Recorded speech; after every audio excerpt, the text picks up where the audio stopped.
আজকে আমার রেসিপি বড়ি আলু শোল মাছের ঝোল। 3 পিস শোল মাছ নিয়েছি। শোল মাছে আমি নুন হলুদ মাখিয়ে নিচ্ছি। স্বাদ মতো নুন হলুদ ভালো করে মাখিয়ে নিলাম। এবার এটা আমি ভেজে নিয়ে আসছি। নুন হলুদ মাখানো শোল মাছগুলো আমি ভেজে নিচ্ছি কড়াইতে তেল দিয়ে।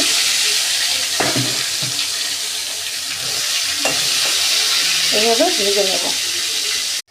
মাছের একটা পিঠ ভাজা হয়েছে, আর একটা পিঠ আমি উল্টে দিচ্ছি।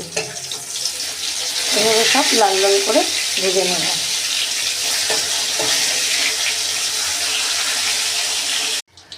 শোল মাছটা আমি লাল করে ভেজে নিয়েছি। এবার আমি মাছটা তুলে নিচ্ছি। ওই তেলে আমি 4-5টা বড়ি ভেজে নিচ্ছি। বড়িটা সুন্দর করে লাল লাল করে ভেজে নেব। বড়িটা লাল করে ভাজা হয়ে গেছে, আমি এবার বড়িটা তুলে নিচ্ছি।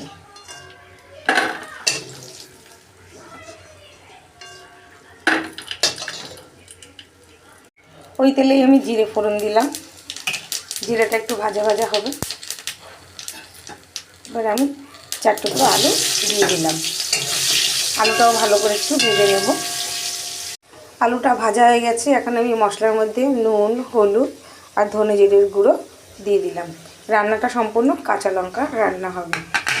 এবার মশলাটাও ভালো করে নেড়ে দিচ্ছি। মশলাটা যাতে পুড়ে না যায় তাই জন্য অল্প জল দিয়ে দিলাম। দিয়ে আবারও ভালো করে মশলাটা কষিয়ে নেব। মশলাটা কষানো হয়ে গেছে।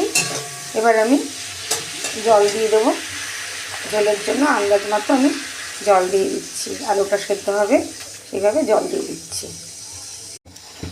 আলুটা সেদ্ধ হয়ে গেছে। এবার আমি দিয়ে দেবো ভাজা মাছ আর বড়িগুলো দিয়ে ভালো করে নেড়ে দিচ্ছি। এবার দেবো কটা কাঁচা লঙ্কা চেরা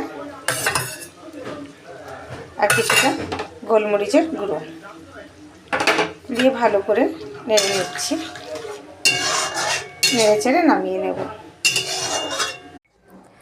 বড়ি আলু শোল মাছের ঝোলটা হয়ে গেছে। আমি যেভাবে করেছি আপনারা সেইভাবে করে খেয়ে দেখবেন, ভালো লাগবে। আর ভালো লাগলে আমাকে বেশি বেশি করে শেয়ার লাইক কমেন্টস করবেন।